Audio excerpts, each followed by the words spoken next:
Call करनी है ये वर्किंग डेज में करनी है और इसकी जो टाइमिंग आपकी रहेगी वो 9:30 AM टू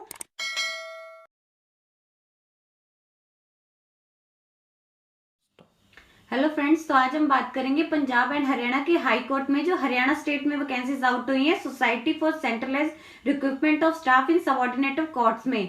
तो ये टोटल वैकेंसी जो आउट हुई है वो 162 है स्टेनोग्राफर ग्रेड 3 की, और इसका जो ऑनलाइन प्रोसीजर है वो शुरू हो चुका है, तो आप इसे अप्लाई कर सकते हैं। और इसके जो ऑनलाइन की लास्ट डेट रहेगी वो आपकी 7 सितंबर तक रहेगी, 11:59 PM तक रहेगी। पहले हम बात करेंगे कि कितनी कितनी वैकेंसी है, कौन कौन सी रिजर्वेशन में कौन कौन सी वैकेंसी रहेगी। तो ये जो वैकेंसी पोजीशन है ये आपको जैसे बताया मैंने स्टेनोग्राफर ग्रेड 3 की रहेगी एज ऑन 30 जून 2021 के।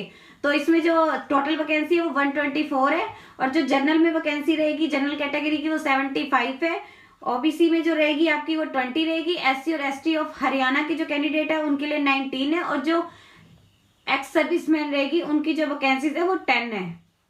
वैकेंसी इस ये भी सेम है ग्रेड स्टेनोग्राफर ग्रेड 3 की एज ऑन 31 अक्टूबर 2021। इसमें जो आपकी स्टेनोग्राफर ग्रेड 3 की जो टोटल वैकेंसी है वो 38 है, जनरल की जो रहेगी वो 24 रहेगी, एससी और एसटी की रहेगी आपकी 7, और जो बीसी ऑफ हरियाणा की है उनकी 6 रहेगी, और जो एक्स सर्विसमैन ऑफ हरियाणा है उसकी 1 रहेगी। और ये जो भी इसमें रिजर्व कैटेगरी बताई गई है ये सभी सिर्फ हरियाणा कैंडिडेट के लिए, उनके पास हरियाणा का डोमिसाइल होना चाहिए और वहीं का उनके पास कैटेगरी सर्टिफिकेट होना चाहिए, तभी वो इस चीज का बेनिफिट पा सकते हैं।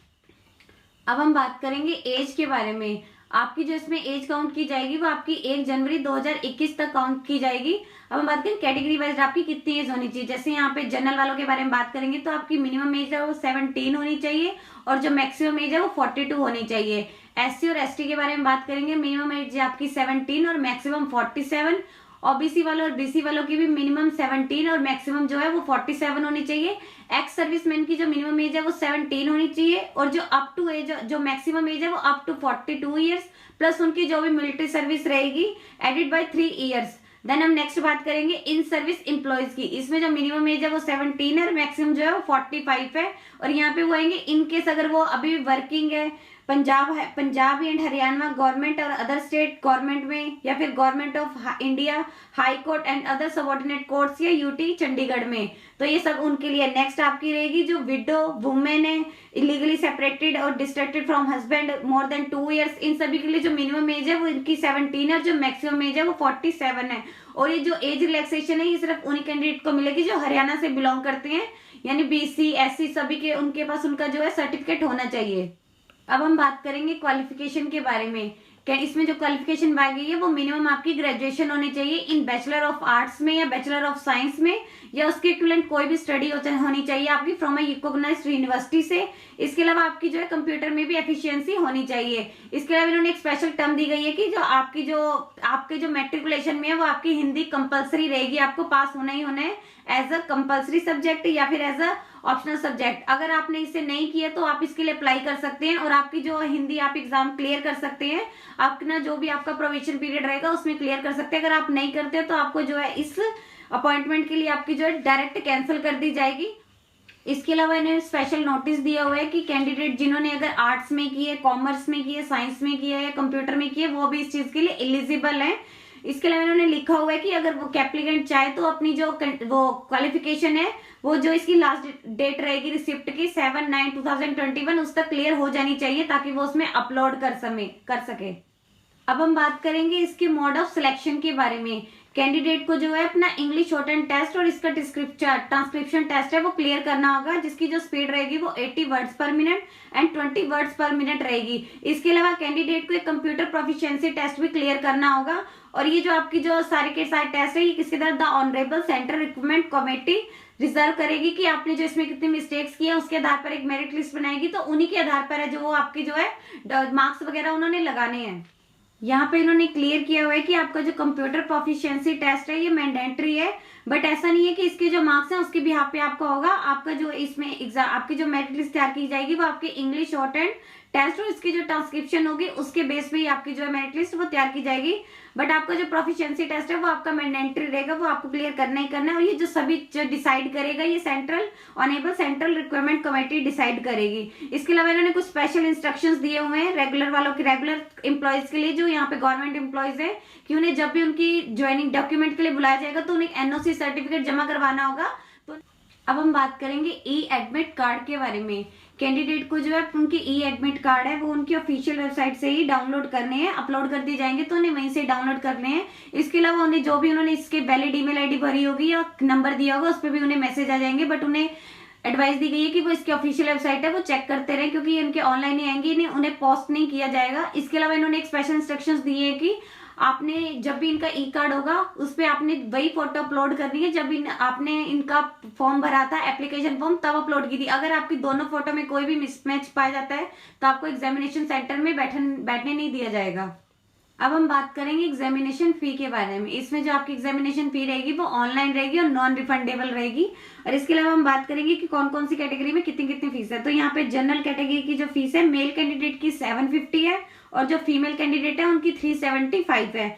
और जो SC ST BC ESM of the state of Haryana की है उसमें जो मेल कैंडिडेट की फीस है वो 200 है और जो फीमेल कैंडिडेट है उनकी 100 है। इसके अलावा जो dependent of ex serviceman of Haryana की है उनकी एज पर दियर ओरिजिनल कैटेगरी रहेगी। अब हम बात करेंगे कि डेट ऑफ एग्जामिनेशन के बारे में। इसमें जो आपकी डेट एग्जामिनेशन की आपकी जो डेट है वो नवंबर और दिसंबर में हो सकती है।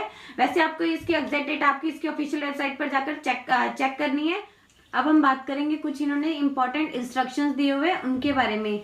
फर्स्ट इन्होंने यहाँ पे दिया कि कैंडिडेट को एडवाइस दी जाती है कि वो SSSC की ऑफिशियल वेबसाइट को चेक करते रहे, उनपे जो भी उनके ईमेल्स आते हैं वो उन्होंने चेक करने हैं। और उन्होंने ये जो ईमेल्स है उनके स्पैम ईमेल में भी आ सकते हैं तो उन्होंने रेगुलरली चेक करते रहना है मेल्स को और स्पैम ईमेल्स को भी। इसके अलावा इन्होंने दूसरा दिया हुआ है कि जो भी कैंडिडेट जनरल या रिजर्व कैटेगरी से बिलोंग करते हैं उन्हें सिर्फ एक ही एप्लीकेशन फॉर्म फिल करना है। अगर वो एक से ज्यादा फॉर्म फिल करेंगे तो उनके जो दोनों फॉर्म है वो रिजेक्ट कर दिए जाएंगे। और इसके अलावा इन्होंने ये दिया हुआ कि इन्हें कोई भी TA नहीं दिया जाएगा as per online which is इनका, अगर उनका ऑनलाइन फॉर्म है वो इनकम्प्लीट है तो उनका जो है फॉर्म डायरेक्ट रिजेक्ट कर दिया जाएगा। और जो डेट एग्जाम डेट रहेगी वेन्यू रहेगा वो इनकी ऑफिशियल वेबसाइट पर ही जाके चेक करना है, वहां पे उनके ई एडमिट कार्ड भी इनके वहीं पर आएंगे। इसके अलावा इन्होंने दिया किया कि यहाँ पे आपके जो ओरिजिनल डॉक्यूमेंट है कैंडिडेट को तभी लेके जाने जब इन्हें वहां पे बुलाया जाएगा, जब डिमांड की जाएगी। और इसके अलावा यहाँ पे इन्होंने दिया कि जो आपका ऑनलाइन एप्लीकेशन फॉर्म है वो ओनली ऑन इसकी वेबसाइट यहाँ पे जो मेंशन की गई है इस पे ही है, अगर वो कहीं और से भर रहे हैं तो इसके लिए SSSC रिस्पॉन्सिबल नहीं होगा। और इन्होंने दिया कि कैंडिडेट को जो भी उनका होगा एग्जामिनेशन जो भी उनके हैं एग्जामिनेशन सेंटर में उन्हें मोबाइल और कोई भी अदर एसेसरी नहीं लेके जानी। अगर वो ऐसा लेके जाते हैं तो उन्हें एग्जामिनेशन हॉल में नहीं एंटर करने दिया जाएगा।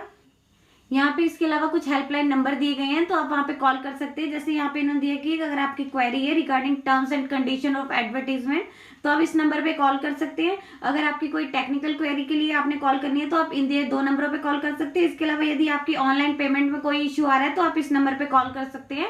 और आपने जो कॉल करनी है ये वर्किंग डेज में करनी है। इसकी जो टाइमिंग आपकी रहेगी वो 9:30 AM to 5 PM तक रहेगी। आपने इसी टाइमिंग के बीच में इन्हें कॉल करनी है। अब हम बात करेंगे कि आपको इसके लिए अप्लाई कैसे करना है।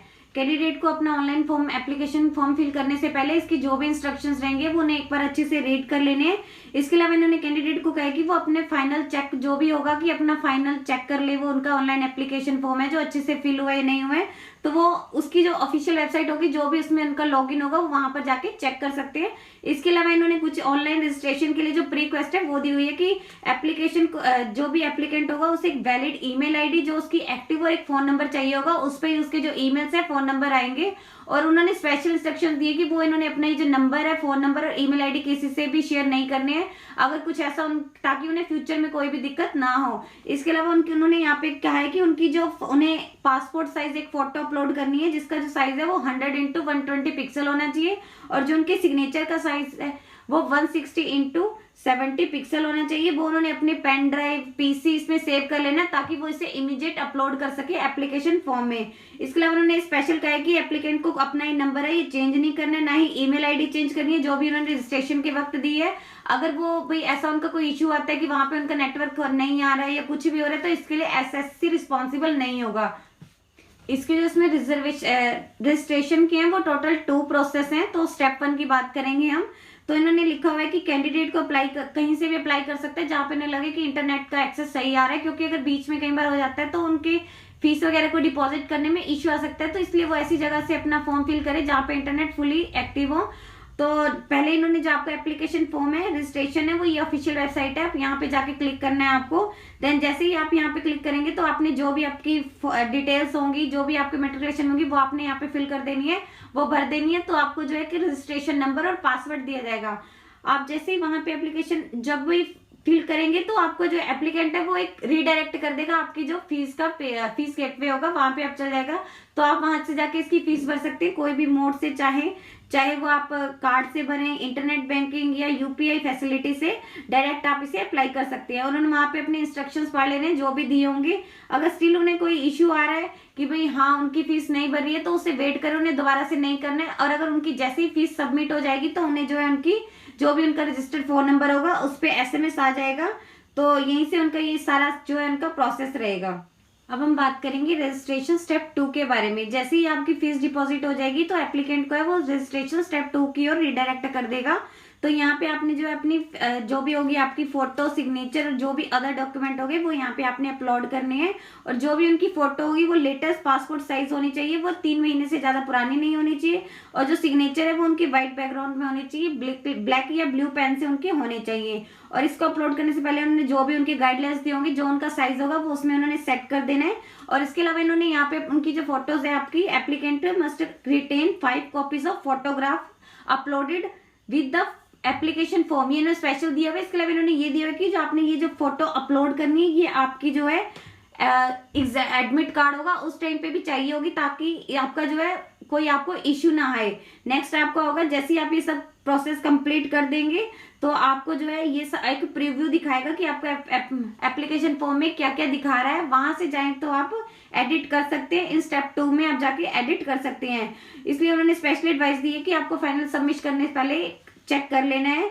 देन अगर आपको लगता है कि वहां पे सब कुछ ठीक है, देन आप लॉक एंड सबमिट कर दे वहां पे जाके। इसके अलावा इन्होंने कहा कि आप चेक कर सकते हैं कि हाँ ये आप पहले ही आपने इससे करना है, स्टेप 2 में करना है और लॉक एंड सबमिट करने से पहले करना है। तो एक कैंडिडेट की रिस्पॉन्सिबिलिटी रहेगी कि उन्होंने जो इसमें डिटेल्स है वो सही भरे नहीं है, इसके लिए SSC रिस्पॉन्सिबल नहीं होगा।